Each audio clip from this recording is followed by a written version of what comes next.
The billionaire believed that nothing would pull him out of the darkness until a humble woman entered his company. Comment on where you are watching from and subscribe to the channel so we can bring more stories like this. The deafening noise of the helicopter blades still echoed in his nightmares. Henry Adams woke up once again with a start, cold sweat trickling down his forehead as the first rays of March sun pierced through the blackout curtains of his room.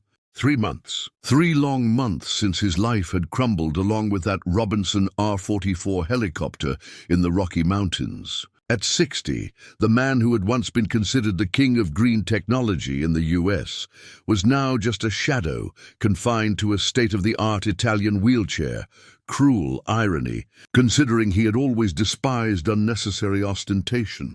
His graying hair, once styled with military precision, now grew unruly over a face marked by wrinkles that hadn't existed before the accident. His brown eyes, which had once shone with the determination of an empire builder, now resembled 2 puddles of stagnant water. The mansion of 1,500 square feet in Aspen, which he and Mary had bought as a romantic getaway 20 years ago, had become his voluntary prison.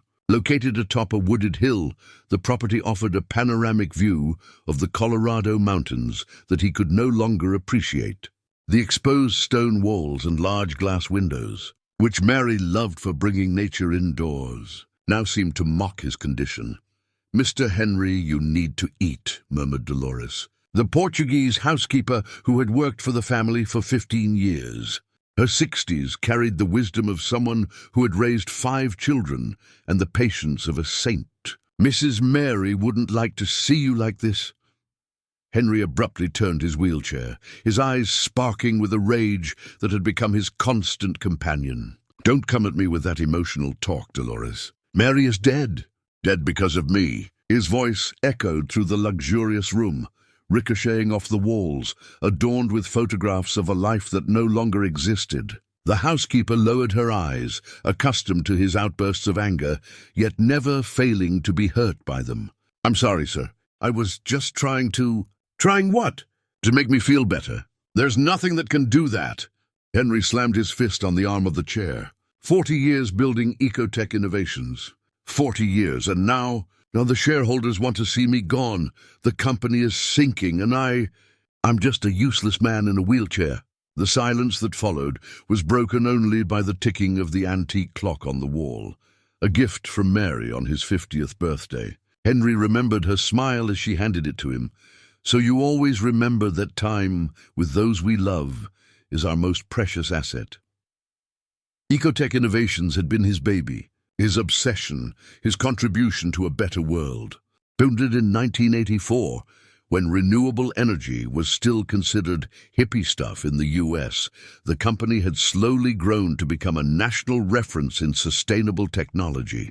Solar panels, wind turbines, rainwater harvesting systems, all developed with American technology and designed for the country's realities. But the tragedy had not only destroyed his ability to walk. The accident had also taken away Jack Foster, his main investor and best friend, who had been in the helicopter when they left New York to inspect a new solar plant in Colorado.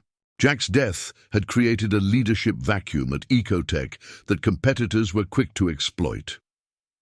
"Mr. Henry," Dolores spoke again, this time more firmly. "More letters from the lawyers have arrived, and Mr. Charles called, saying he needs to speak urgently."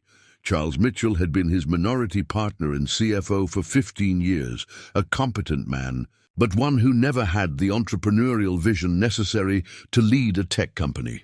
Henry knew exactly what the topic was. The shareholders were pressuring for his definitive exit.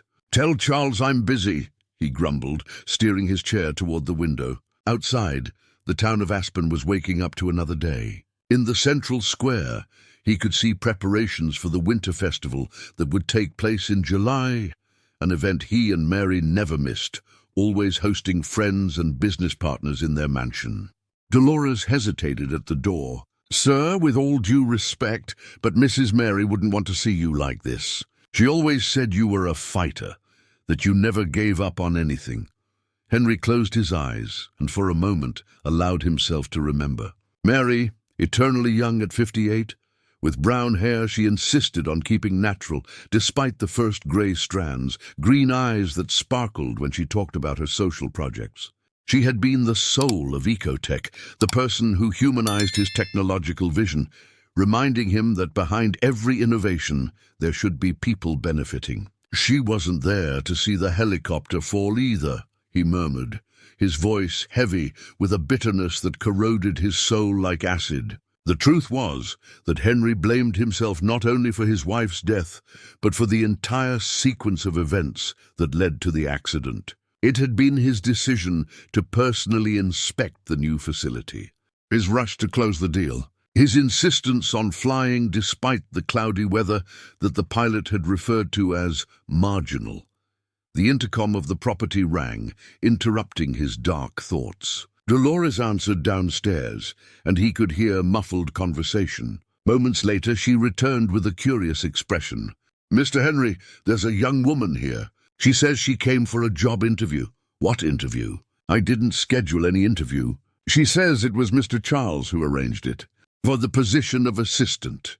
Henry felt his anger rise like volcanic lava. Charles was making decisions without consulting him, treating him like an invalid, incapable of managing his own life. "Send her away." "I don't need a babysitter." "Sir, she came from San Francisco. She said she really needs this job, and I need my privacy." "Send her away." But Dolores did not move. In her 15 years working for the family, she had learned to distinguish between the orders that Henry truly wanted to be followed and those he gave just to push people away. "Sir, at least meet with the young lady." "It won't hurt." Henry looked at the housekeeper, one of the few people who still dared to contradict him, and sighed. Perhaps it would be better to meet the candidate and dismiss her personally, making it clear to Charles that he would not accept any more interference in his life. 5 minutes, he grumbled. 5 minutes and she's gone. As Dolores went downstairs to fetch the visitor, Henry positioned his chair behind the solid mahogany desk that dominated his office. It was an imposing piece, 2 meters long, that had belonged to his father, another successful businessman who built an empire in the construction sector. On the wall behind him, diplomas and awards told the story of a brilliant career that now seemed to belong to someone else. The sound of footsteps on the marble staircase announced the arrival of the candidate. Henry straightened in his chair, preparing to be relentless. He had no time or patience for young idealists who thought they could make a difference in his life. The door opened and Dolores announced, "Mr. Henry, this is Miss—" But Henry was no longer listening. His eyes were fixed on the young woman who had just entered his office, and something inside him, something that had been dormant for 3 months, slowly awakened. The first chapter of his second chance had just begun. "Lisa Sanders, sir. It's a pleasure to meet you." Her firm and clear voice cut through the silence of the office like a sharp blade through velvet. Henry blinked a few times, trying to process the appearance before him. At 28, Lisa Sanders was not exactly what he expected to find. Her wavy brown hair was pulled back into a professional bun, but a few rebellious strands framed a face that combined determination with a natural softness. Her honey-colored eyes conveyed sharp intelligence, while the navy blue suit, clearly not designer but impeccably pressed, showed someone who cared about first impressions, even with limited resources. "Miss Sanders," Henry replied, his voice carrying the icy tone he had perfected over the past few months. "I need to clarify that I did not request this interview. My partner took a liberty that was not his to take." Lisa did not flinch. Instead, she stepped forward, placing her document folder on the desk with a decisive motion that made Henry raise an eyebrow. "I completely understand, Mr. Adams, but since I'm here, and considering I came from San Francisco specifically for this opportunity, perhaps we could spare a few minutes for a conversation." The young woman's audacity both irritated and intrigued Henry. It had been a long time since someone had directly challenged him. "You have 3 minutes," he said, crossing his arms. "Impress me." Lisa opened her folder and pulled out a carefully organized sheet of paper. I know you're going through a difficult time, and I imagine the last thing you want is someone invading your personal space. But I also know that Ecotech Innovations is facing significant challenges that require immediate attention. Everyone knows that, Henry retorted. It's been in the news for weeks. True, but not everyone knows that the company has solar technology patents registered between 2018 and 2020 that have yet to be commercially exploited. Lisa consulted her notes. Specifically, 3 projects related to high-efficiency photovoltaic cells that could revolutionize the residential solar energy market. Henry frowned.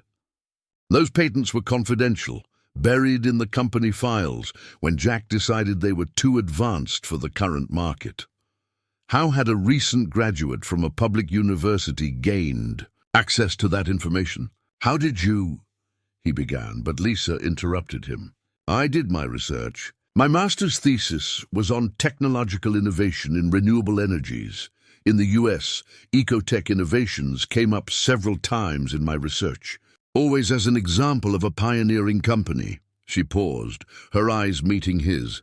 I know you are convinced that your career is over, but I believe it may just be starting a new phase.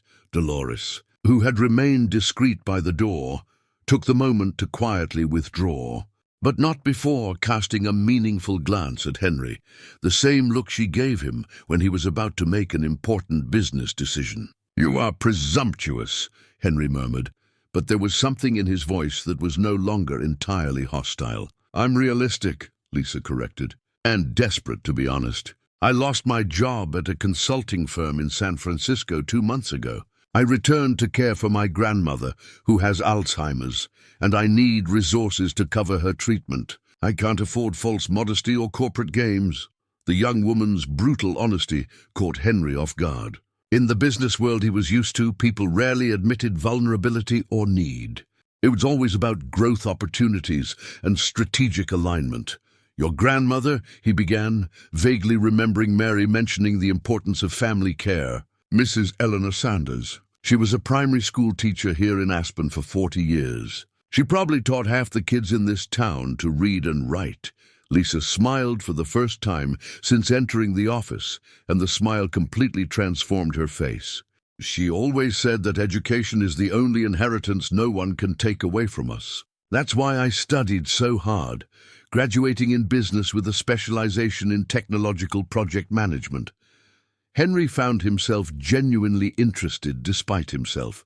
And what does a specialist in technological project management plan to do as a personal assistant to a man who can barely get out of bed in the morning?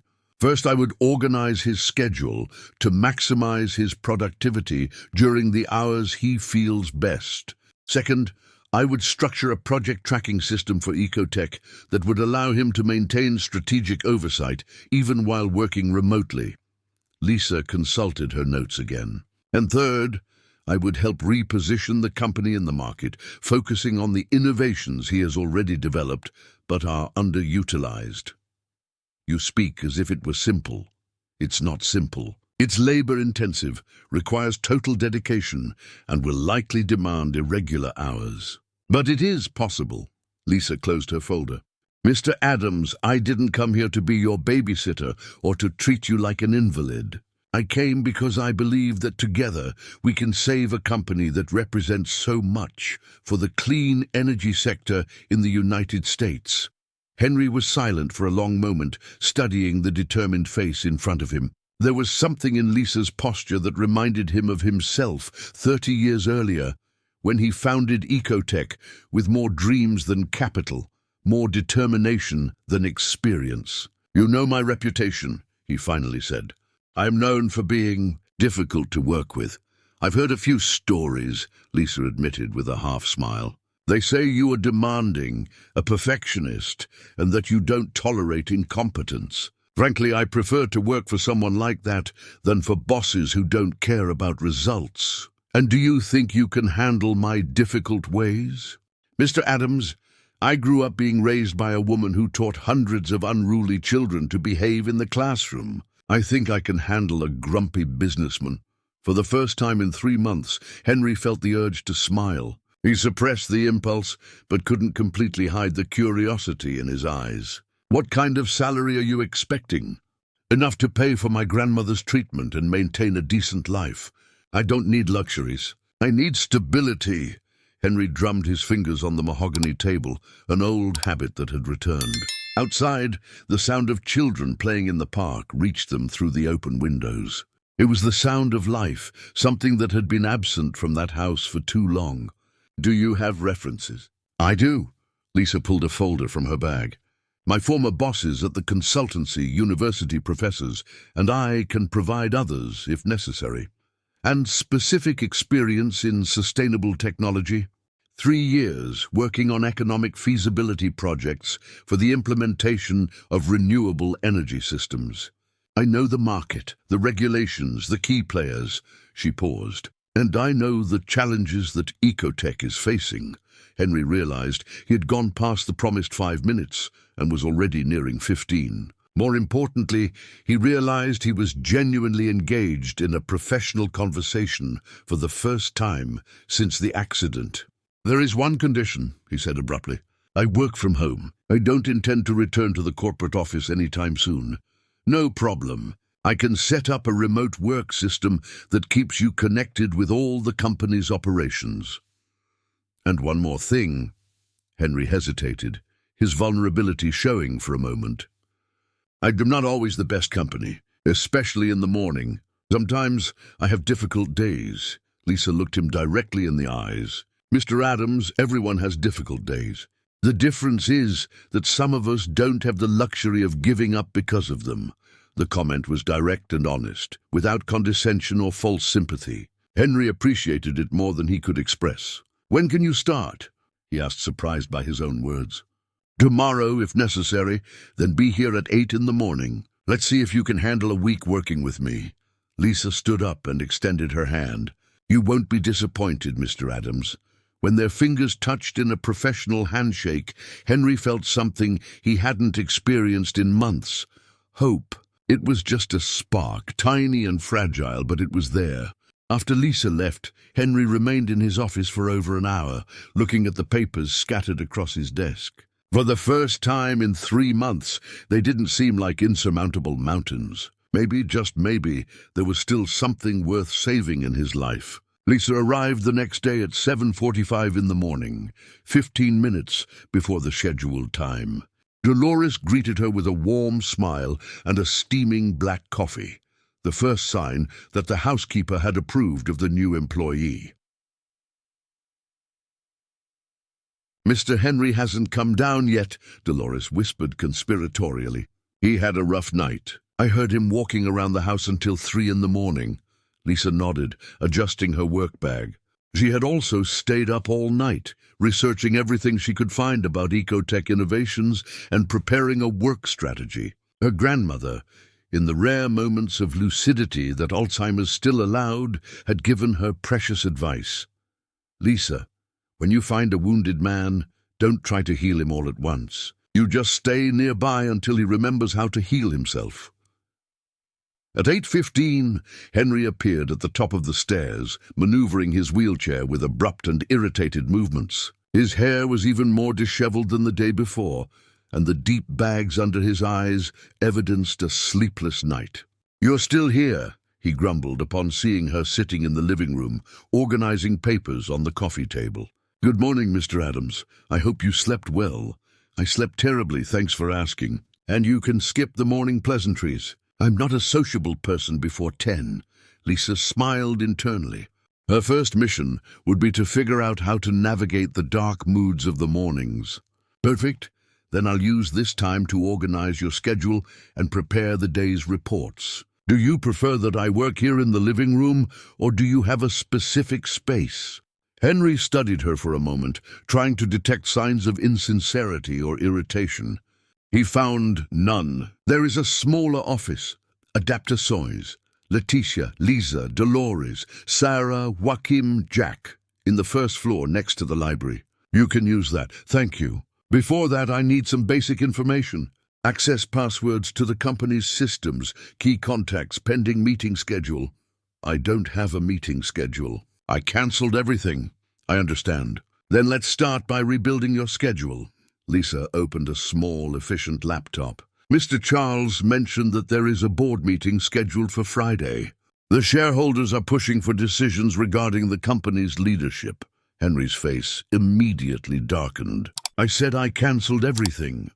With all due respect, sir, cancelling this meeting would be interpreted as abandonment of position, and that would give the shareholders exactly the justification they need to force your exit.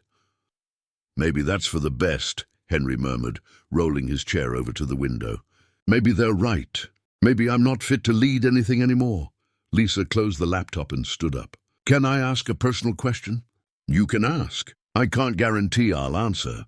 You founded Ecotech Innovations when solar energy was still considered fanciful in the US. You faced market skepticism, lack of investment, bureaucratic regulations. What has changed? Why are you willing to give up now? Henry spun his chair around abruptly. What has changed?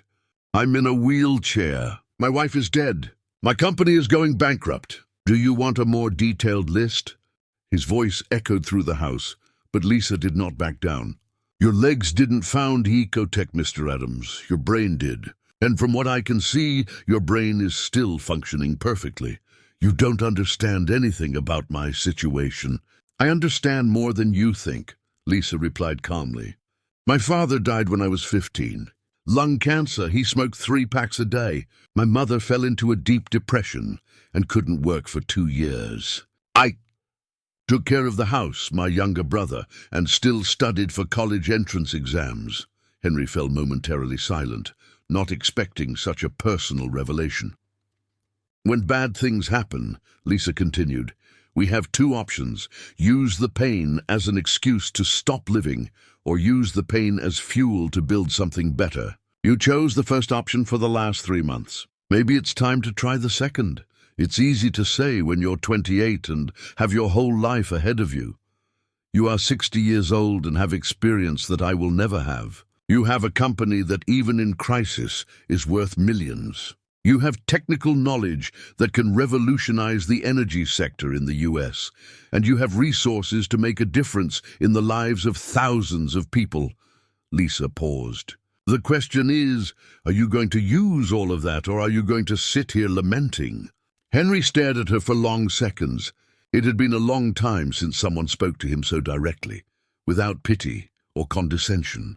It was irritating and at the same time strangely invigorating. All right, he finally said. You want to see what I'm capable of? Let's work. But when you run out of here crying because you can't handle my way, don't say you weren't warned. Noted, Lisa smiled. Where do we start?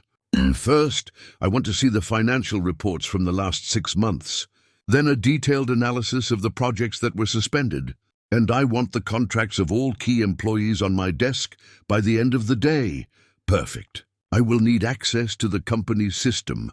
Henry dictated passwords and access codes with the mechanical precision of someone who had managed every detail of the business for decades. As Lisa meticulously noted everything down, he observed the efficiency of her movements, the organized way she structured the information. One thing, he said when she finished writing, I will test you. I will create unnecessary obstacles, ask for irrelevant reports, change my mind about priorities. I want to see if you have the persistence necessary to work with me. Understood? And can I test you too? The question caught Henry by surprise. What do you mean? I will question you when I think you are making wrong decisions. I will suggest changes to methods that you may have been using for years. I will insist on ideas that may seem crazy at first. Lisa looked him directly in the eye. If we're going to work together, it has to be a real partnership, not a relationship of an authoritarian boss and a submissive employee. Henry felt a mix of irritation and admiration. It had been years since someone had challenged him professionally in this way. Interesting. Very well, Miss Sanders. Let the test begin. The next 6 hours were a true intellectual battlefield. Henry requested complex reports with impossible deadlines, changed priorities 3 times, questioned every decision Lisa made, and criticized organizational methods she had learned in college. Lisa, in turn, responded to each challenge with increasing efficiency. When he asked for a detailed financial analysis in 2 hours, she delivered in 90 minutes. When he criticized her document cataloging method, she presented 3 different alternatives. When he changed priorities for the 3rd time, she calmly restructured the entire schedule without a word of complaint. At 3 in the afternoon, during a lunch break that Sarah insisted they take, Henry realized he was genuinely energized. For the first time in months, his mind was fully focused on business problems, not self-pity. "You are stubborn," he commented while examining a report that Lisa had prepared on unused patents. "I'm persistent," she corrected, taking a sip of water. "And I can say the same about you." "I'm not stubborn. I'm demanding." "It's the same thing, just with different words." Henry looked at her with an expression that could almost be called amused. "Do you realize you're arguing with your boss on your first day of work?" "I'm arguing with my work partner." "There's a difference." The word partner echoed in Henry's mind.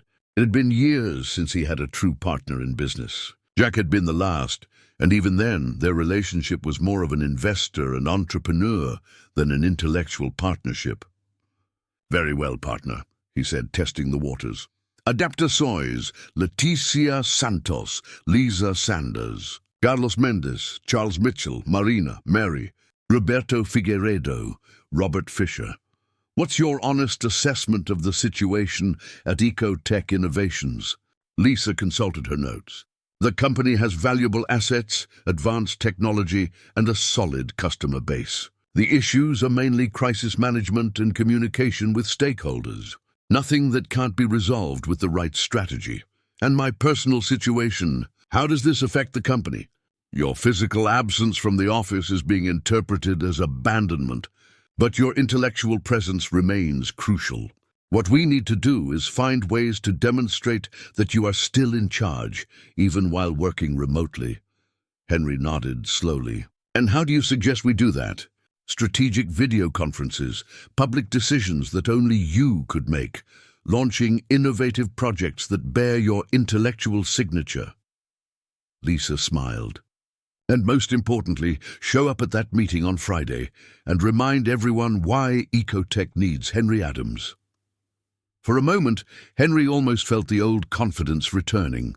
It was just a glimpse, fragile as the flame of a candle, but it was there. "All right," he finally said. "Let's go to the meeting on Friday. But you're coming with me." "Me? Do you want to be my partner?" "Then you need to meet the sharks we're going to swim with." Lisa nodded, feeling a mix of nerves and anticipation. Her first day had been a test of endurance, but she had survived. More than that, she had managed to get Henry to talk about the future instead of lamenting the past. It was a small start, but it was a start. The headquarters of Ecotech Innovations occupied 3 floors of a modern corporate building in the Aspen area. Henry hadn't set foot there since the accident, and when the adapted van stopped in front of the building on Friday morning, he felt a knot in his stomach that he hadn't experienced since his early years as an entrepreneur. "Are you all right?" Lisa asked, noticing how his fingers nervously drummed on the arm of the wheelchair. "I'm great," he lied, adjusting the Italian tie he hadn't worn in months. It's been a while since I've been here." The lobby of the building was exactly as he remembered: polished marble floors, smoked glass panels, and a water fountain in the center that Mary always said was pretentiously unnecessary. But something had changed. The security guards greeted him with excessive formality, almost pitying, very different from the warm, "Good morning, Dr. Henry" of before. Lisa walked alongside the wheelchair, carrying 2 organized folders with strategic documents they had prepared over the last 2 days. She wore a dark grey suit that Henry suspected was the only one she owned, but it was impeccably tailored and gave her an impeccable professional appearance. Remember, he murmured as they waited for the elevator, they're going to try to intimidate me, question my leadership ability, and probably suggest it's time for me to retire gracefully. Don't show surprise or discomfort, no matter what they say. Understood? And if they try to ignore me or treat me like decoration, that's when you show why I brought you. The elevator ascended silently to the 22nd floor, where the main conference room was located.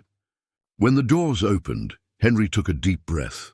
The familiar smell of espresso and printer paper instantly transported him to thousands of previous meetings, crucial decisions, moments of triumph and failure that had shaped his career. Charles Mitchell was waiting for them in the hallway, visibly nervous. At 52, the CFO had always been a meticulous man, but today his hands trembled slightly as he greeted Henry. "Henry, it's good to see you here. I was worried you wouldn't come." "Why wouldn't I come, Charles?" "It's my company," Henry replied, with a firmness he didn't fully feel. Of course. "And this is Lisa Sanders, my new executive assistant and strategic consultant," Henry introduced, noticing how Charles's eyes narrowed slightly upon hearing the pompous title. "Pleasure to meet you, Mr. Mitchell." Lisa extended her hand confidently. "I've read your financial reports. Very solid work, especially considering the adverse circumstances of the past few months." Charles seemed genuinely surprised by the technical compliment. "Oh, thank you. Do you have experience in financial analysis?" "And specialization in technology project management and 3 years of consulting in economic feasibility," she replied succinctly. "But I'm here primarily to support Mr. Henry today." As they walked down the hallway toward the conference room, Henry observed the reactions of the employees. Some greeted him warmly, showing genuine happiness to see him back. Others looked down, clearly uncomfortable with his presence. And there was a third group, the most concerning, that watched him with an almost morbid curiosity, as if they were seeing a faded celebrity. The conference room was strategically organized. Robert Fisher, chairman of the board and representative of the majority shareholders, occupied the head of the rectangular table. On either side of him sat the other 5 board members, all men in their 50s to 70s, veterans of the corporate world. "Henry?" Robert stood with a smile that didn't reach his eyes. "What a pleasant surprise. Frankly, we weren't sure if you—" "If I what, Robert?" "If I was still alive? If I had the courage to face you? Or if I still had the competence to run the company I founded?"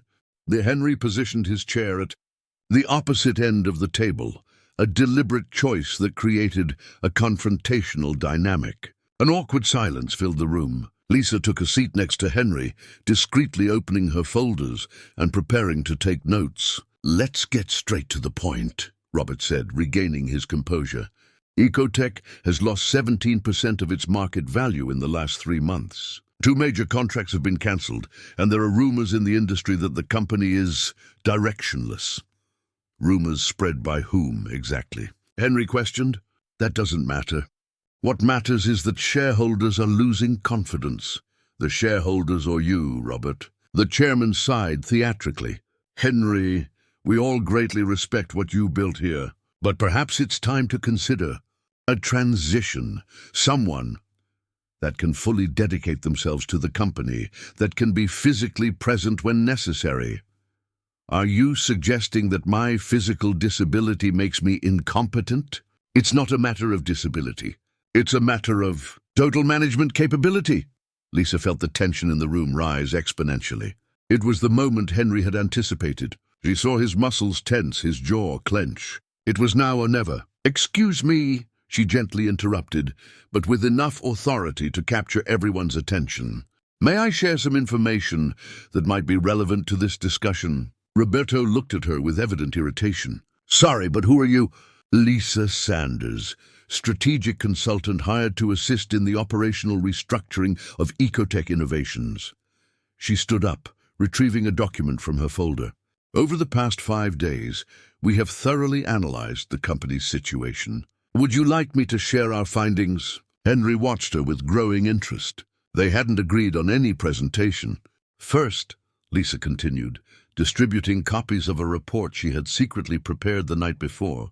Ecotech has 3 solar technology patents registered between 2018 and 2020 that, according to my market analysis, could generate additional revenue of $50 to $80 million in the next 2 years.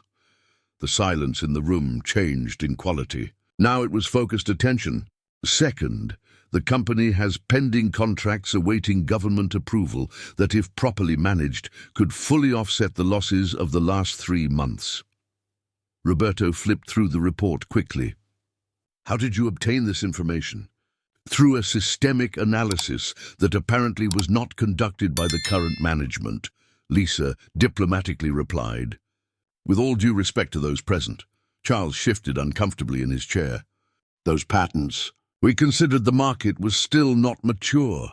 The market was not mature in 2020, Henry interrupted, his voice gaining strength. But now, with government incentives for clean energy and the new regulations in the electrical sector, those patents are worth gold. Lisa nodded. Exactly. And there's more. The company has an extremely solid portfolio of corporate clients. With an appropriate communication strategy and some targeted innovations, Ecotech could not only recover its market value, but significantly exceed it. She distributed another document. This is an 18-month recovery plan we developed. It includes a detailed timeline, financial projections, and implementation strategies. Roberto studied the papers with growing interest, but his expression remained skeptical. This all sounds very optimistic. Who guarantees it can be executed? I guarantee it, Henry said with a firmness that surprised even him. And I will do more than that. I will stake my reputation on it. What do you mean? Henry looked at Lisa, who nodded almost imperceptibly. If we do not meet the recovery targets outlined in this plan in the next 12 months, I will voluntarily resign as president of the company. The room erupted in murmurs. It was a bold, almost reckless bet. And if you succeed? Asked one of the advisors. If we succeed, Henry smiled for the first time since the accident, you stop questioning my leadership ability and give me a free hand to implement the next phases of the company's expansion. Roberto looked around the table, measuring the reactions of the other board members. It was a proposal they could not refuse. Either Henry proved competent, or he voluntarily eliminated himself. Very well, he finally said. 12 months. But we want detailed monthly reports and total transparency on progress. I accept, Henry extended his hand. When they left the meeting an hour later, Lisa was visibly tense. Mr. Henry, do you realize we just bet everything on a single move? I do, he replied, but his voice carried an energy she had not heard before. And it was the best feeling I've had in months. As the van took them back to Aspen, Henry looked out the window at the bustling streets of New York. For the first time in 3 months, the future did not seem like just a dark repetition of the present. He was back in the game. In the days following the explosive meeting with the board, the mansion in Aspen transformed into an operations center. Henry woke up at 6 in the morning, 2 hours earlier than in the past months, and found Lisa already organizing documents in the room they had converted into a temporary office. The young woman always arrived before him, already having coffee prepared and a list of priorities structured with military precision. "Good morning, partner," she joked on the following Monday, using the term that had become an inside joke between them. "Good morning, partner," Henry replied, and realized that for the first time in months he did not feel the crushing weight of depression upon waking. They had developed an efficient routine, mornings dedicated to strategic analysis and communication with the team in New York, afternoons focused on developing the solar energy projects that had been shelved, and evenings reviewing contracts and preparing presentations for potential investors. "I have some news," Lisa announced, carrying a stack of printed documents. "I managed to schedule a meeting with Professor Alan Thompson from NYU. He is the photovoltaic cell expert I mentioned in the first interview." Henry looked up from his computer screen. "How did you manage that?" "Let's just say I used my academic contacts. He's interested in learning about Ecotech's patents. Apparently, he developed similar prototypes at the university, but lacked the resources for commercial implementation. The connection between university research and Ecotech's innovations could be exactly what they needed to revolutionize the solar energy market. Henry felt that familiar thrill of excitement that always took hold of him when a genuine opportunity presented itself. When is the meeting? Thursday, right here. I thought it best not to force him to travel to New York again so soon. Henry nodded, appreciating the consideration. Good strategy.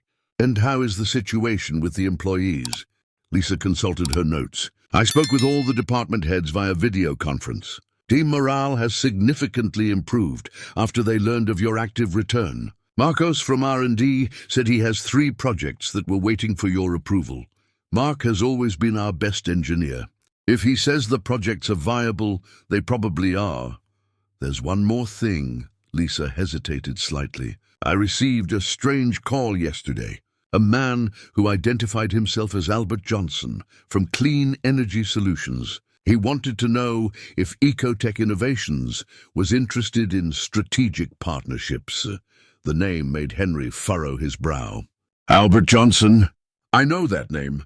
He worked for SunPower, our main competitor. Why did he leave? That's the interesting part. He didn't say why he left, but hinted that he has important information about irregularities in the market.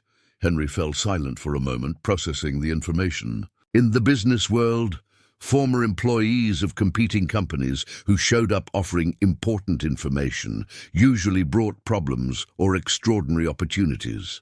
Schedule a meeting with him too, but here at home in a controlled environment, and prepare a thorough background check on his professional history. I've already done that, Lisa smiled, handing him a folder. Albert Johnson, 43 years old, 15 years of experience in the energy sector. He left SunPower 3 weeks ago, citing strategic differences. Before that, he worked at Energy Corp and Power Grid. Henry examined the resume. Solid resume. The question is, why does he want to talk to us specifically? Before Lisa could respond, the house phone rang. Sarah answered in the kitchen, and moments later appeared at the office door with a worried expression. Mr. Henry, it's Dr. Smith. He says it's urgent.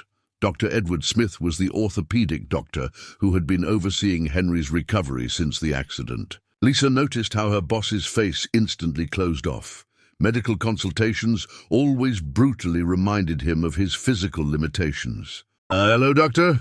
Lisa couldn't hear the other side of the conversation, but watched as Henry's expression gradually changed from concern to surprise, and then to something that seemed like cautious hope. Are you sure about that? When can we do the tests? Henry asked several technical questions about procedures and success rates. I understand. Yes, I want to think about it. Thank you, doctor. When he hung up the phone, he remained silent for a long moment, looking out the window at the fog-covered mountains. Good news? Lisa asked gently. Maybe, Henry replied slowly. Dr. Smith spoke with a colleague who specializes in neurology. Apparently, there are new treatments, possibilities that didn't exist right after the accident. What kind of treatments? Spinal stimulation, intensive physical therapy, some experimental techniques. It doesn't guarantee anything, but he paused. There's a small chance I might regain some mobility in my legs. Lisa felt her heart race. That's wonderful. It's a small chance, Henry repeated, as if trying to convince himself not to have excessive hopes. And the treatments are long, painful, with no guarantees. But it's a chance. It is a chance, he admitted. And for the first time since they met, Lisa saw something like genuine hope in his eyes. The moment was interrupted by the sound of the intercom. Sarah answered and announced that there was a delivery for Lisa. Curious, she went downstairs to receive an official envelope from the mail. When she returned, her expression had completely changed. She held the envelope with trembling hands, and Henry noticed that her eyes were teary. What happened? It's about my grandmother, Lisa whispered. The health plan denied coverage for the experimental treatment she needs. They say it's an unproven procedure. Henry knew that feeling, the despair of watching someone we love suffer without being able to do anything to help. How much does the treatment cost? $80,000. They don't even have a tenth of that. And if you manage to get the money, is there a real chance of improvement for her? The doctors say yes. There's a new medication that can significantly slow the progression of dementia. She's still in the early stages. Lisa discreetly wiped her eyes. I'm sorry, I shouldn't bring personal problems to work. Henry remained silent for a few minutes, and Lisa thought she had made a mistake by opening up. But then he picked up the phone and dialed a number. Charles, it's me. I need you to transfer $80,000 from my personal account to... He looked at Lisa questioningly. Mr. Henry, I can't accept this. It's not charity, he interrupted. It's an advance on your salary. You'll work for me for the next few years to pay it back if necessary. But Lisa, Henry looked directly at her, in the last few days, you've helped me regain something I thought I had lost forever. Hope for the future. Let me return the favor. With teary eyes, Lisa whispered, Thank you. Now stop crying and let's get to work. We have a company to save and apparently medical treatments to fund, both for your grandmother and for me. That afternoon they worked with renewed energy. The weight of personal responsibilities had paradoxically given even more purpose to their professional activities. Henry realized that having someone depending on him, someone beyond the shareholders and employees, brought back a sense of personal importance that he had lost. One last thing, Lisa said at the end of the day, organizing the papers on the desk. Tomorrow is the Spring Festival here in Aspen. The whole town participates. I think it would be good for you to show up. I'm not in the mood for festivities. It's not about mood. It's about presence. People need to see that Henry Adams is back, that he's part of the community again. Henry considered the suggestion. Mary always loved the town's festivals, insisting that they were important for maintaining the connection with the local community. All right, he finally said, but only for an hour. Perfect. And Mr. Henry, yes, thank you for everything, not just for the money, but for letting me be a part of this. Henry nodded, feeling a strange sense of completeness that he hadn't experienced in months. Maybe Lisa was right. Maybe he really was back. The next morning, when he woke up, he realized he had dreamed of Mary, but for the first time since the accident, it wasn't a nightmare about the helicopter crashing. It was a memory. She was happy, smiling during one of the spring festivals, saying that life always finds ways to start anew, even after the harshest winters. Perhaps she was right. Perhaps spring was truly on its way. The Spring Festival in Aspen took place every year in the central square, transforming the town into a mosaic of vibrant colors and tempting aromas.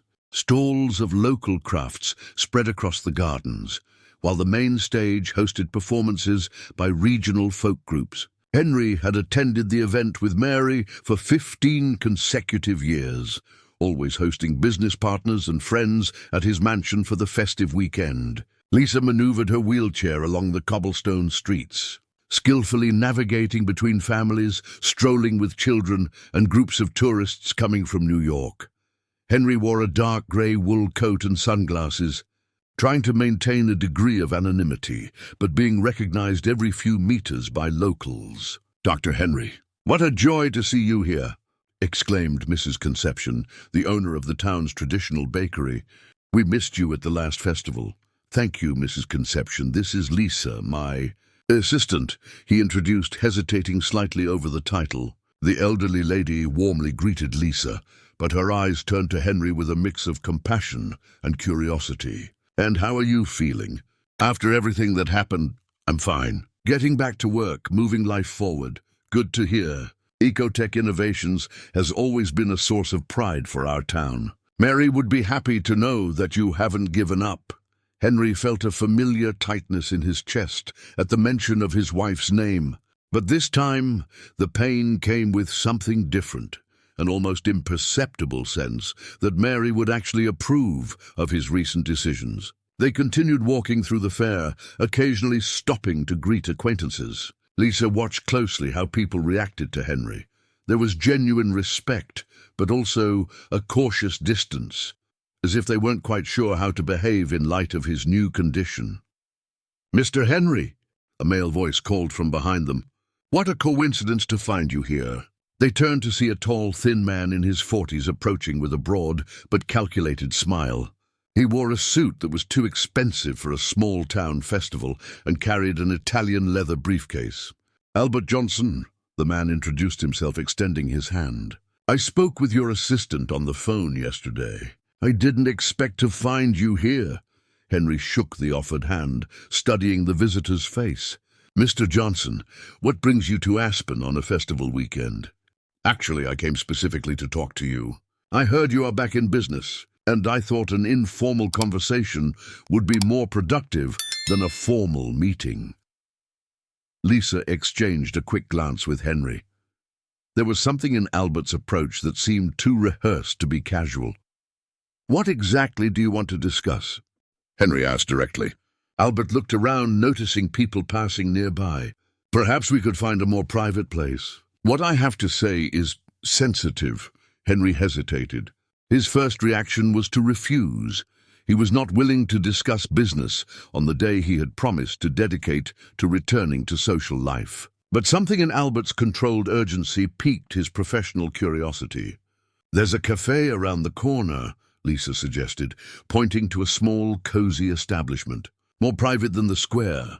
10 minutes later, the three were seated at a table in the back of the cafe, with Albert nervously stirring the sugar in his espresso.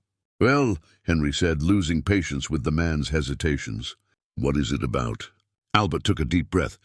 "Mr. Henry, I worked at SunPower for 8 years. I left 3 weeks ago because I discovered something that, well, might interest you greatly." "Go on. The accident with your helicopter." "It wasn't an accident." The silence that followed was so profound that Henry could hear his own heart beating. Lisa felt her muscles tense as Albert continued to stir the sugar compulsively. "What are you implying?"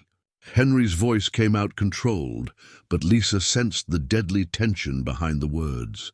"I'm saying the helicopter was sabotaged, and I know who did it." Henry felt the world spin around his wheelchair. Mary, Jack, the pilot, all dead not by chance, but by a deliberate and calculated action. "How do you know this?" Lisa asked, noticing that Henry was momentarily unable to speak. Albert pulled an envelope from his briefcase. "I've worked in the energy sector for 15 years. I know people, I have contacts. When I started investigating some financial irregularities at SunPower, I discovered strange transfers to an aviation services company." He laid several photographs on the table. "These photos show SunPower technicians working in the hangar where your helicopter was being kept 2 days before the accident." Henry took the photographs with trembling hands. The images were grainy, clearly taken from a distance, but showed men in uniforms tampering with what appeared to be the turbine of a Robinson R-44 helicopter. "Why are you showing me this? What do you want in return?" Albert hesitated again. SunPower is trying to monopolize the Brazilian solar energy market. They sabotaged your helicopter to eliminate ecotech innovations as competition and to appropriate your patents when the company was sold in liquidation. "And what do you want? Money? A job?" "I want justice. And I want to prevent them from doing the same thing to other companies." Albert leaned forward. "Mr. Henry, SunPower has a 5-year plan to control 80% of the national market. They won't stop at ecotech innovations." Lisa studied the photographs more closely. "These images could be faked. How do we know they are genuine?" "Because I have more than just photographs." Albert pulled a flash drive from his pocket. "I have records of bank transfers, internal emails, recordings of conversations. 3 years of evidence that prove not only the sabotage, but a much larger conspiracy." Henry closed his eyes, trying to process the information. If Albert was telling the truth, Mary had not died by accident, but as a collateral victim of a corporate war he hadn't even known he was waging. "Why did you keep this evidence? Why didn't you go straight to the police?" "Because part of the scheme involves influential people. Politicians, businessmen, people with enough power to bury any investigation." Albert paused. "But now that you're back in business, perhaps we have enough strength to face them." Lisa gently placed her hand on Henry's arm, feeling how his muscles were tense as steel cables. "Mr. Henry, we need to verify this information before making any decisions." Henry opened his eyes, and Albert saw something in them that sent chills down his spine.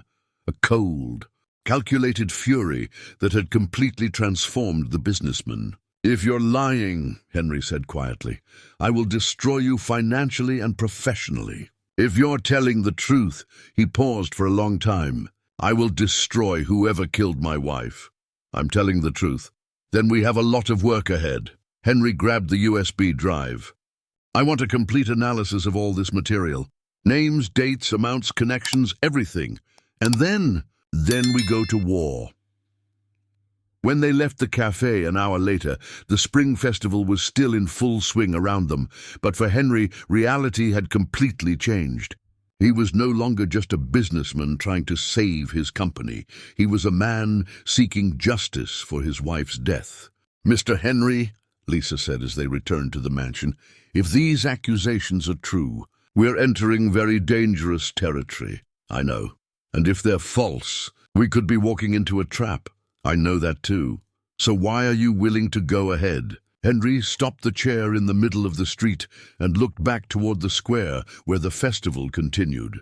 Happy families, children playing, life going on in its normal and innocent course. "Because if someone killed Mary to profit from our suffering," he said slowly, "then that person needs to pay. And if there's a conspiracy to monopolize the solar energy market in the US, then it's my obligation to stop it, even if it puts our lives at risk." Henry looked at Lisa, the young woman who had appeared in his life as a second chance, who had helped him rediscover hope and purpose.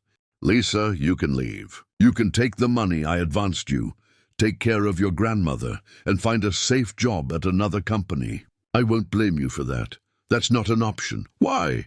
"Because I also want justice. And because—" she hesitated, "because I believe in what we're doing together."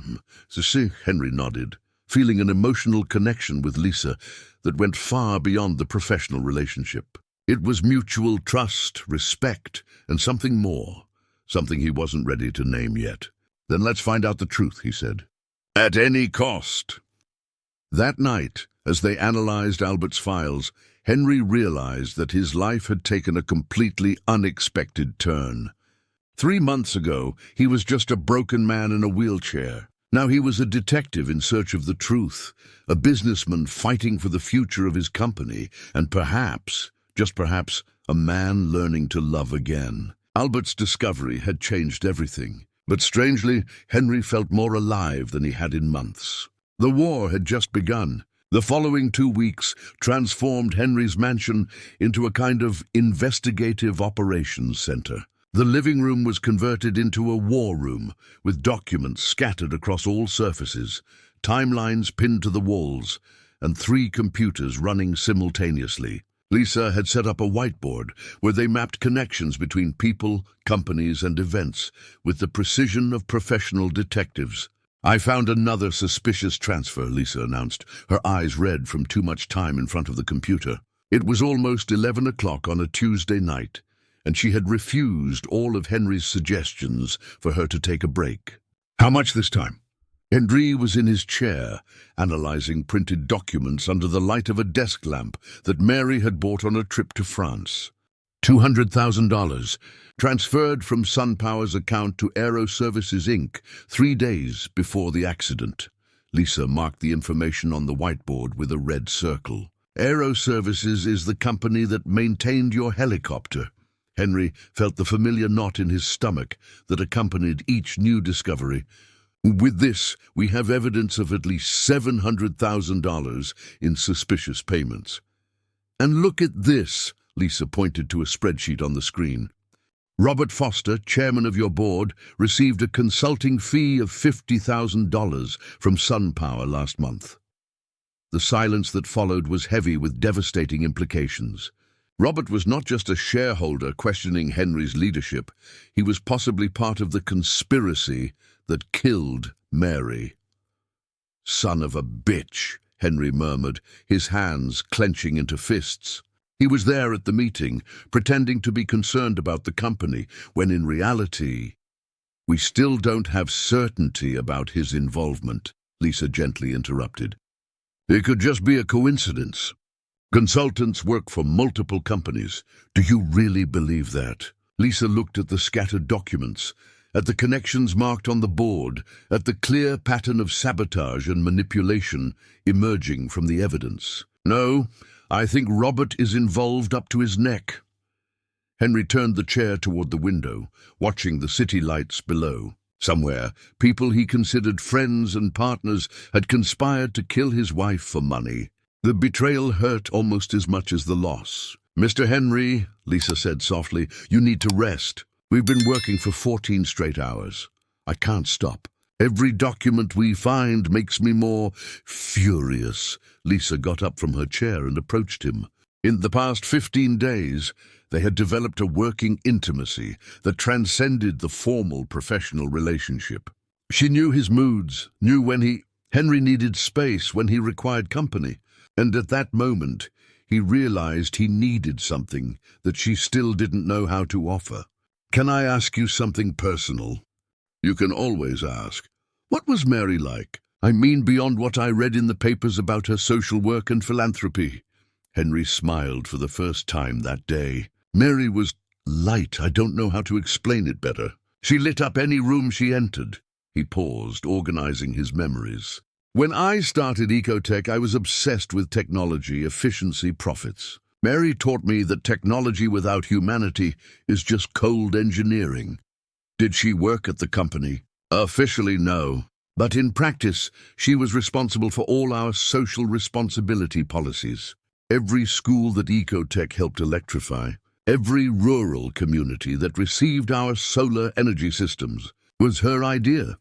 Henry turned his chair to face Lisa. She said our true product wasn't solar panels, but hope for people living in the dark. Lisa felt her eyes welling up. She sounds like an incredible person. She was. And if someone killed her out of greed, his voice hardened again, I will make those bastards pay. We will make them, Lisa corrected.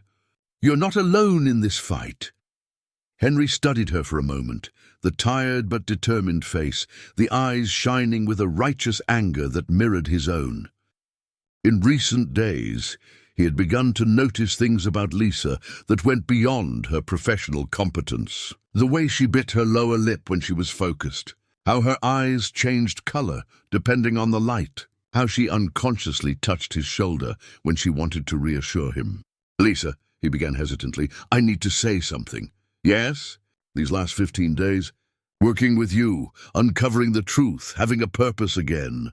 He paused, searching for the right words. You've given me back something I thought I had lost forever. What? The will to live for something beyond survival. The air between them charged with a different energy. Lisa felt her heart race, and for a moment she completely forgot about the documents and evidence scattered around the room. Mr. Henry? Henry, just Henry. Henry, she repeated, enjoying how the name sounded on her lips. I also need to confess something. What? When I took this job, it was just for the money. My grandmother, the bills, the necessity. But now, she looked around the room, at the evidence of their investigation, at the life they had built together over the past weeks. Now I genuinely care. About you, about the company, about justice for Mary. Henry felt something shift in his chest, a sensation he hadn't experienced since before the accident. It was dangerous, this feeling, because it meant vulnerability. It meant the possibility of losing again. Lisa, I'm 60 years old. I'm in a wheelchair. I have more emotional baggage than an airport. She laughed, despite the tension of the moment. And I'm 28, with a grandmother suffering from dementia, no savings, and I'm involved in an investigation that could put me in mortal danger. When you put it that way, we make quite the pair, don't we? Henry extended his hand, and when Lisa took it, she felt an electric current run through her arm. It was just a simple touch, but loaded with possibilities and unspoken promises. The moment was interrupted by the ringing of the house phone. Sarah had gone to sleep hours ago, so Lisa answered. Adam's residence. A distorted voice, clearly altered by some equipment, spoke from the other side. "Tell your boss to stop meddling in things that aren't his business. Accidents can happen again." The call ended before Lisa could respond. She stood frozen, holding the phone, feeling the blood freeze in her veins. Who was it? Henry noticed her sudden paleness. A threat. Someone knows we're investigating. Henry felt a mix of fear and confirmation. Fear that Lisa was now in danger because of him. Confirmation that they were on the right track. People only make threats when they have something to hide. "From now on," he said with iron determination, "we're increasing security, and we're accelerating the investigation. Henry, maybe we should hand everything we have over to the police and let them bury the case like Robert and SunPower did with the original accident?" "No." Henry picked up the phone and dialed a number. "Hello, Mark. It's me, Henry Adams. I need to hire a private security service." "Yes, starting tomorrow." As he organized the protection, Lisa returned to the computer, but now her hands trembled slightly. The investigation had ceased to be just a quest for justice. It had become a matter of survival. "Lisa," Henry called after finishing the calls, "you can still leave. I can arrange protection for you and your grandmother, a safe job in another city." "No." "Why?" She looked directly at him, her eyes shining with determination and something more, something that made Henry's heart skip. "Because now it's personal. They didn't just kill Mary, they tried to destroy you. And anyone who does that," she paused, "will have to face me too." Henry realized at that moment that he had fallen in love with Lisa Sanders. It wasn't just gratitude or camaraderie at work. It was genuine love, complicated by circumstances, questionable because of the age difference, dangerous due to the situation they found themselves in, but real as the pain he felt from losing Mary. "Then let's go to the end," he said. "Together," she confirmed. That night, they worked until dawn, compiling evidence and preparing a complete dossier on the conspiracy. But they both knew that something had changed between them. They were no longer just boss and employee, not even just investigation partners. They were two people who had found in each other something they didn't know they were looking for, in the midst of the most dangerous storm of their lives. And now they needed to survive long enough to discover where this could lead them. The private security team arrived at the house.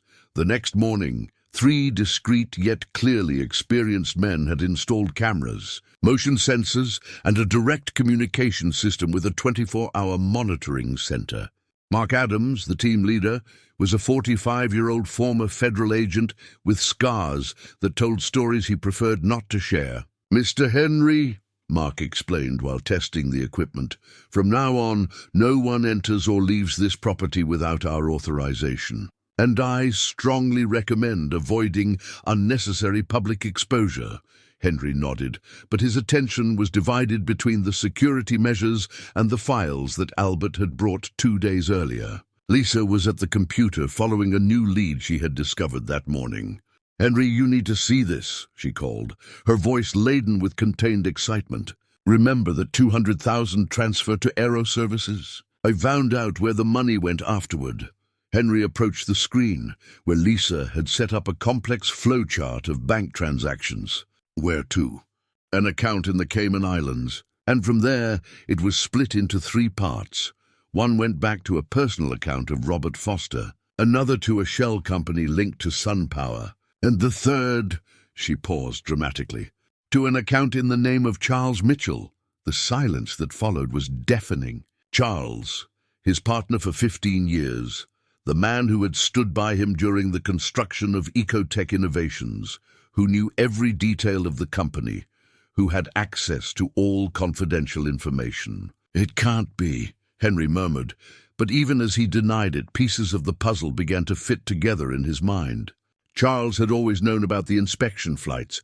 Charles had access to the helicopter maintenance schedules. Charles had insisted that Henry hire an assistant, possibly hoping to plant someone trustworthy from SunPower in the position. "There's more," Lisa continued relentlessly. "Charles received $50,000 from SunPower last week, officially for consulting services." Henry closed his eyes, feeling nauseous. 15 years. 15 years working together, building dreams, and he... His voice faltered. Henry, Lisa gently placed her hand on his shoulder. I know it hurts, but we need to face reality. Charles isn't just an accomplice. By the amounts he received and the access he had, he could have been the internal coordinator of the entire operation. The phone rang, interrupting the devastating revelation. Mark answered, spoke briefly, and approached them with a worried expression. It was my contact at the civil police. Charles Mitchell just filed a report at a precinct in New York, claiming he was threatened by you and that he has information about irregularities at Ecotech Innovations. Henry felt the world spin. Charles had not only betrayed his trust and participated in Marina's murder, now he was trying to turn the tables, transforming from criminal to victim. What kind of irregularities is he alleging? Lisa asked. Money laundering, tax evasion, insider trading. Basically, he's trying to implicate Mr. Henry in financial crimes. Son of a bitch, Henry said through gritted teeth. He knows we have evidence against him, so he's trying to neutralize us first. There's more, Mark continued. My contact said Charles hired an expensive lawyer, the kind that only works for people with a lot of money or power. Lisa started pacing the room, her mind working furiously. They're getting ahead of us. They know we discovered something and are trying to discredit our evidence before we can present it. What do we do now? Henry asked. Now we accelerate everything, she replied with determination. We need to take our evidence to someone we can trust before Charles and Sun Power can bury the investigation. But who? If they have connections in the police, in the judiciary... The press, Lisa said immediately. An investigative journalist from a major outlet. Once the story goes public, it becomes much harder for them to cover it up. Henry considered the suggestion. I know someone. Fernanda Ribeiro from National News. She has covered corporate corruption before. Perfect. Let's prepare a complete dossier and schedule a meeting. They can't meet here, Mark interrupted. If the house is being watched, it would be too risky. Then where? Lisa had an idea. At the hospital where my grandmother is staying. A public place, but with many private rooms. And no one suspects a medical visit.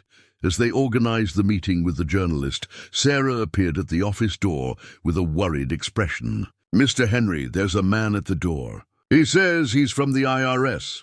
Mark immediately became alert. No one from the IRS makes house calls without an appointment. It's an attempted invasion. What do we do? I'll handle this. Mark headed for the main entrance, communicating with his team via radio. Henry and Lisa watched through the security cameras as Mark spoke with a suited man at the property entrance. The conversation lasted only a few minutes before the visitor left. It was a bluff, Mark explained upon returning. When I asked to see the official warrant documents, he claimed he would come back another day and left. They are testing our defenses, Lisa murmured. They wanted to know what kind of security we have. Or they were trying to install listening devices, Mark added grimly. The pressure was increasing exponentially. Henry realized they no longer had time for prolonged investigations. They needed to act immediately or risk being silenced permanently. Lisa, he said with growing urgency, I need to tell you something important. What? If something happens to me, I want you to have access to everything. Bank accounts, company documents, investigation evidence, everything. Henry, don't talk like that. It's not pessimism. It's precaution. He took a small key from a locked drawer. This key opens a safe at Bank of America, West Village branch. Inside are documents that even Charles doesn't know about. Original contracts, a will, powers of attorney. If something happens to me, you'll have resources to continue the fight. Lisa felt tears forming in her eyes. Why are you giving me this? Because I trust you more than anyone I've met in the last few years. And because, he hesitated, because I've fallen in love with you. Adapter Sois, Leticia, Lisa, Henrique Almeida, Henry Adams, Gumpus do Jordão, Aspen Solarmex, Sun Power, Carlos Mendes, Charles Mitchell, Marina, Mary, Fernanda Ribeiro, Sarah Johnson, Rede Globo, National News Network, Alberto Nascimento, Albert Johnson, Polícia Federal, FBI, Polícia Civil, Local Police, Jornal Nacional, National Evening News, Mansão, Estate. And I want you to be safe. The confession suspended time for a moment. Lisa felt her heart race violently, a mix of joy and terror coursing through her veins. Henry, I know it's complicated. The age difference, the circumstances, the fact that I am in a wheelchair. Stop, she interrupted, kneeling beside his chair. Stop listing obstacles. Do you think I care about any of that? I don't know. You should care.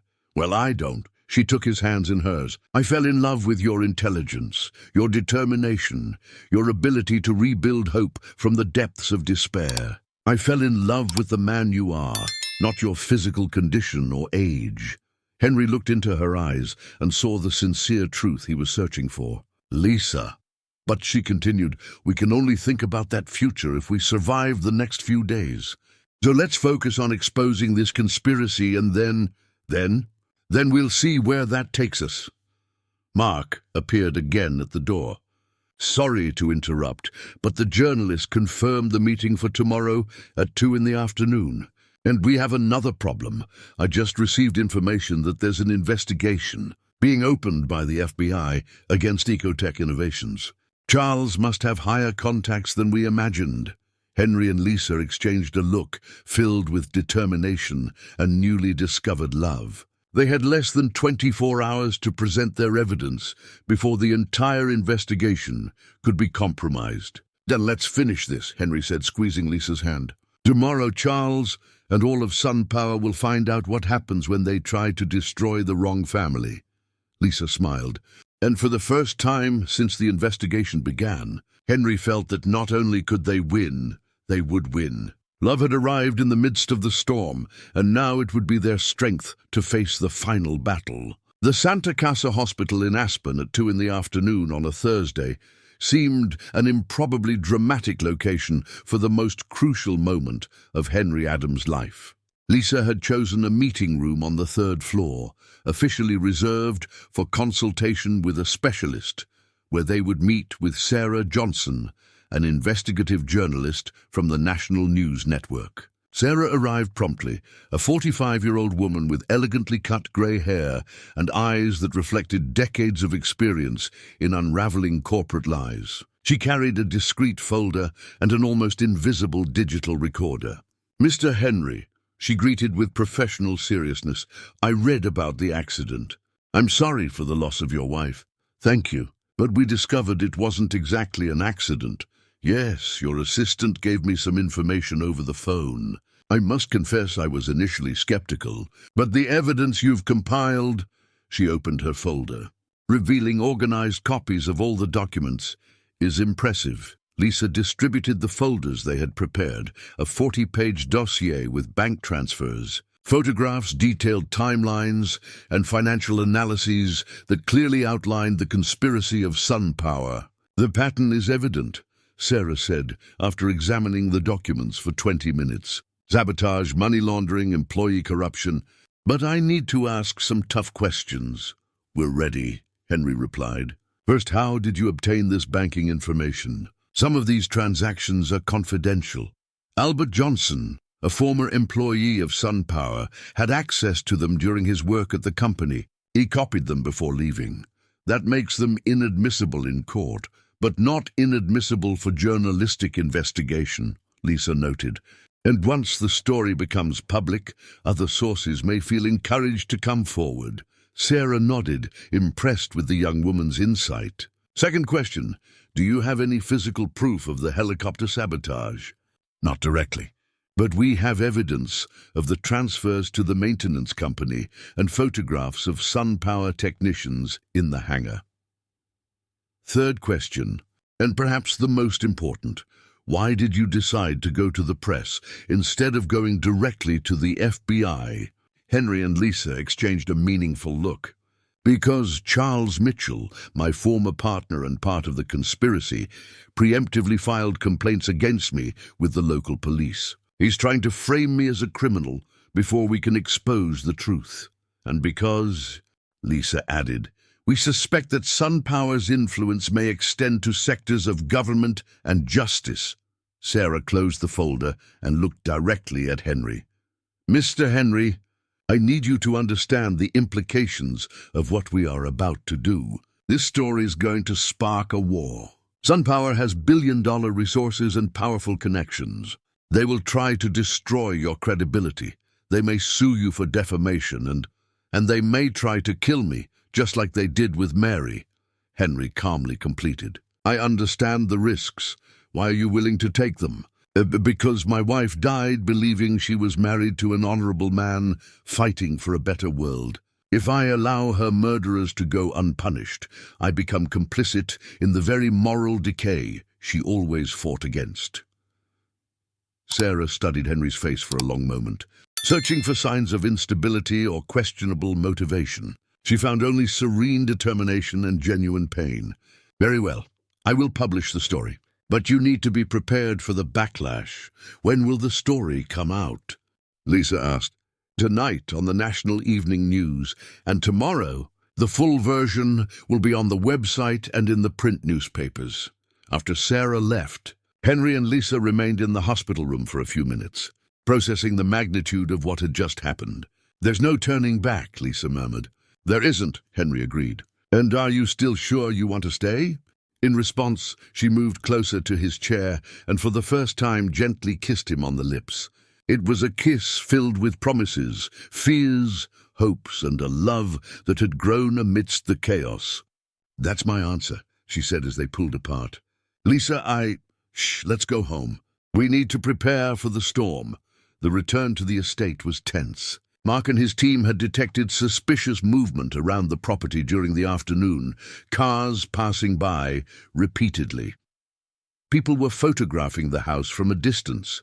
They know you left and came back, Mark reported, and they seemed to be positioning themselves for something. At 8:45 in the evening, the three were gathered in the living room watching the evening news.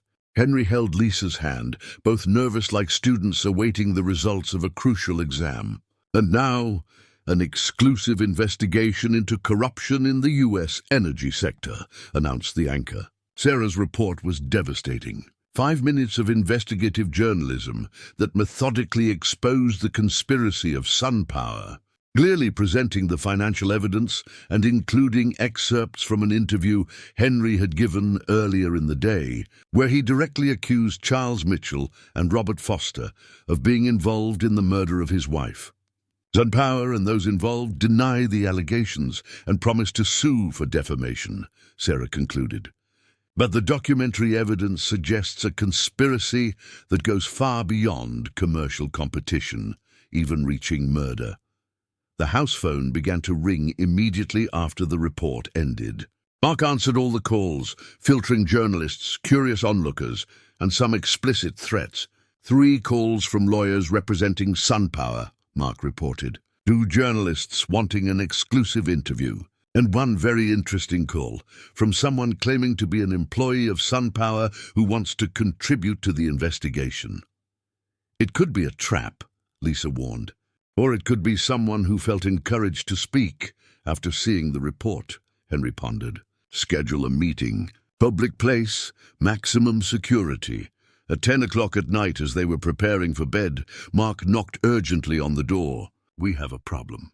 I just received information that a temporary arrest warrant is being issued against Mr. Henry. Allegations of conspiracy and money laundering. Charles acted quickly, Henry murmured. What do we do? Lisa asked, feeling a rising panic. We run, Mark said simply.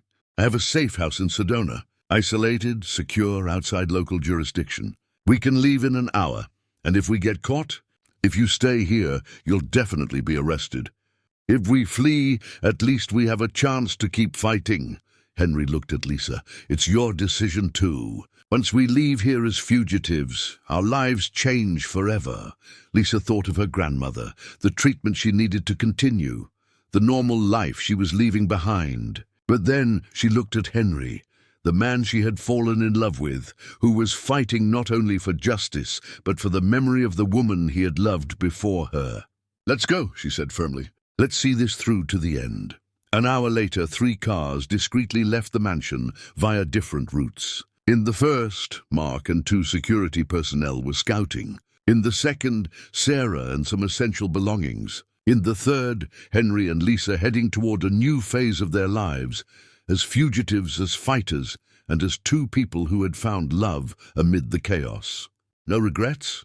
Henry asked as the lights of Aspen faded in the rearview mirror. "None," Lisa replied, intertwining her fingers with his. "We're together. That's all that matters now." The final battle was just beginning, but they would face it side by side. Henry's second chance at life had transformed into the strength that would carry them to ultimate victory. The safe house in Sedona was an adapted colonial-style building, hidden among the preserved redwood forest, 40 minutes from the historic center of town. For 2 weeks, Henry and Lisa lived a strange routine of passionate fugitives, working during the day to coordinate the continuation of the investigation and discovering at night an emotional intimacy neither had experienced before. Mark maintained constant communication with lawyers in New York, journalists who continued to investigate, and a growing network of former SunPower employees who began to come forward after the news report. What had started as a well-guarded conspiracy was quickly crumbling under public pressure. "We have important developments," Mark announced on a sunny April morning, carrying a laptop and a stack of printed documents. "First, the FBI has officially taken over the investigation, removing it from the state level where Charles had influence." Henry, who was on the ramp-accessible porch, felt the first genuine wave of hope in weeks. "And second, Albert Johnson has come out of hiding and is officially cooperating with the FBI. He brought even more damning evidence he had kept as life insurance." Lisa approached, carrying coffee and a type of flatbread she had learned to make from a local woman. In the last 15 days, they had developed a surprisingly harmonious domestic routine, discovering they worked well as a couple even under extreme pressure. "What kind of evidence?" she asked, serving the coffee in handmade ceramic mugs. "Recordings." Mark smiled for the first time in weeks. Albert recorded conversations with Charles Mitchell where they discussed the details of the sabotage. There are also emails where Robert Foster explicitly authorizes payments for the operation. The silence that followed was one of deep satisfaction. After months of speculation and circumstantial evidence, they finally had direct and irrefutable proof. "But there's more," Mark continued. "The investigation revealed that the conspiracy was even larger than we imagined. SunPower was planning similar sabotage against other companies in the sector. Ecotech Innovations was just the first target of a 5-year monopolization plan." Henry closed his eyes, absorbing the magnitude of the evil they had faced. Mary had died not out of jealousy or personal rivalry, but as part of a cold and calculated corporate domination scheme.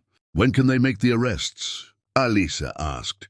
"The operation is scheduled for this afternoon. Simultaneous arrests of Charles, Robert, and 3 executives from SunPower. The press will be notified simultaneously, and our legal situation.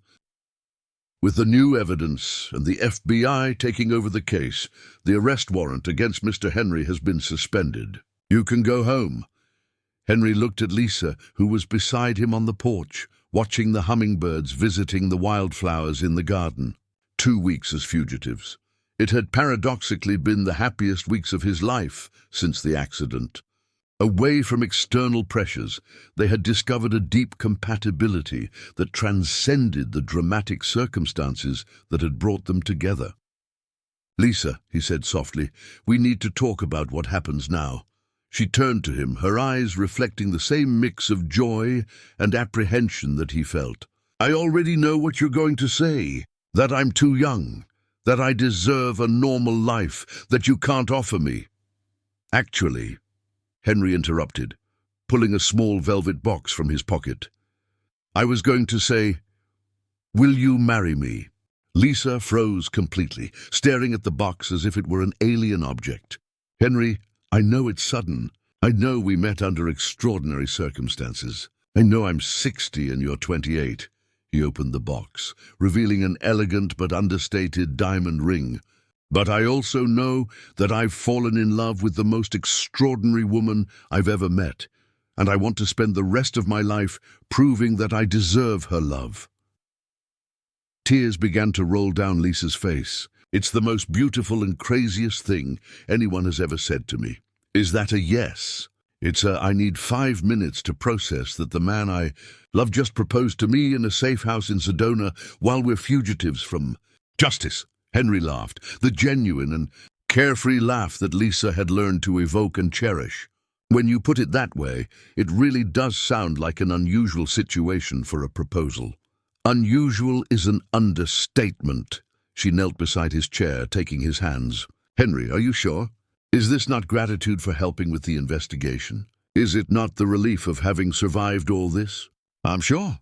Because in the last few months, you'd not only helped me save my company or uncover the truth about Mary, you taught me that it's possible to love again without betraying the memory of those we've lost."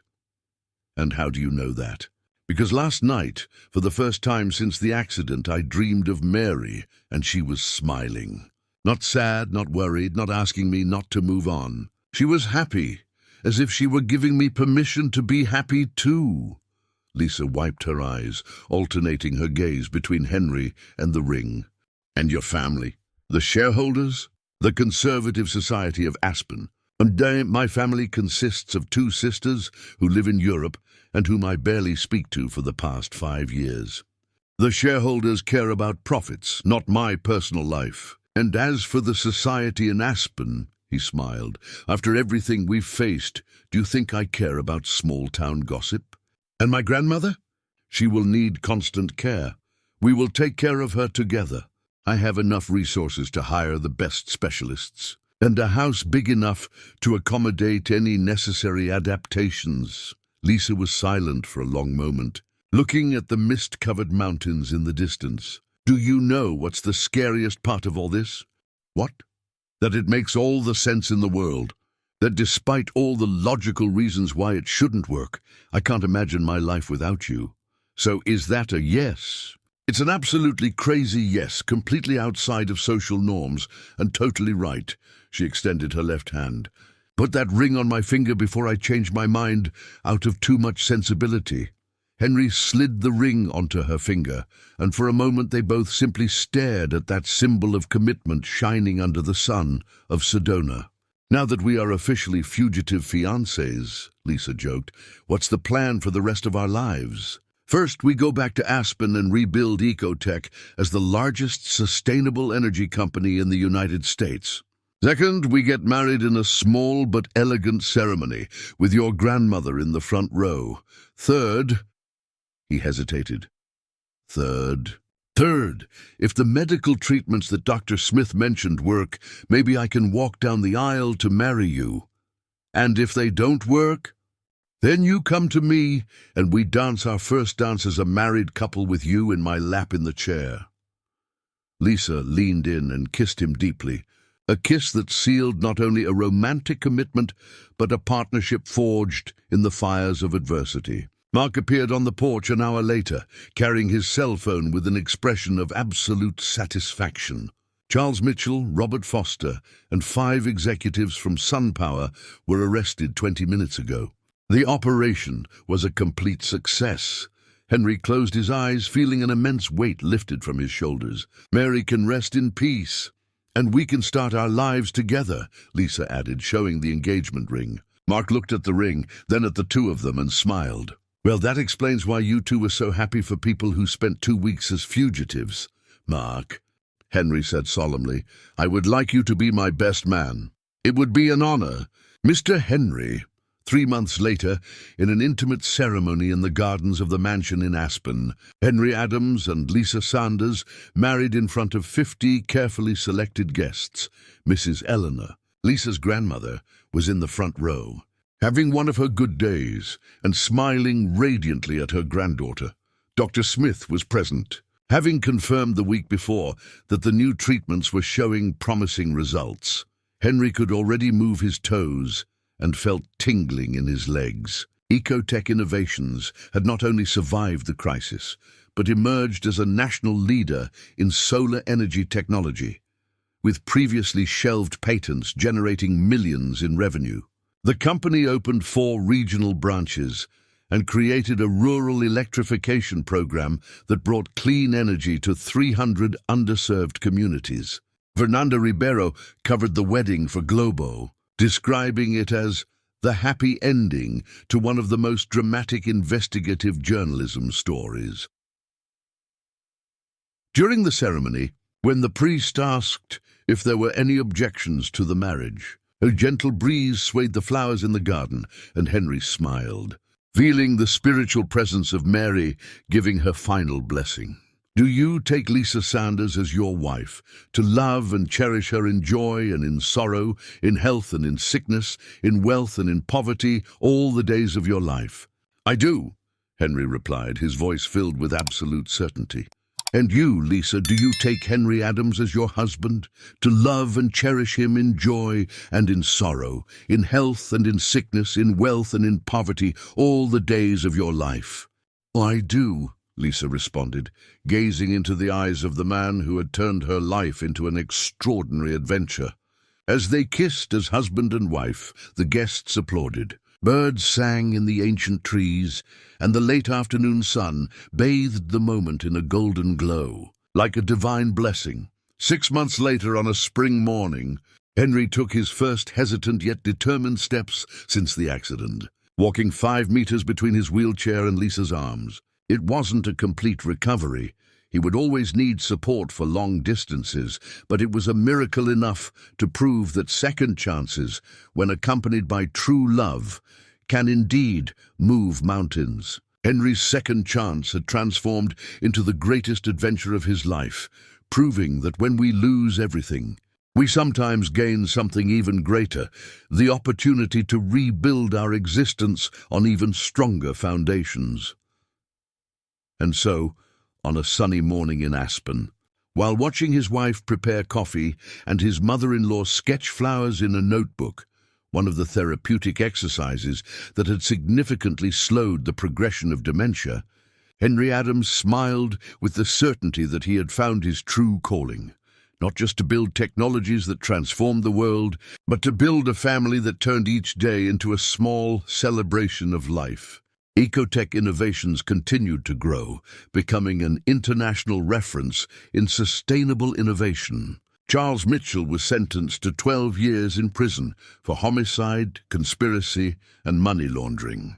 Robert Foster received 8 years. SunPower was dissolved, its assets sold to cover compensations to the victims of its predatory practices. But Henry's true victory was not in business successes or court sentences. It was in discovering that the human heart has an infinite capacity for renewal, and that true love does not replace past losses. It honors them, creating space for even more extraordinary new beginnings.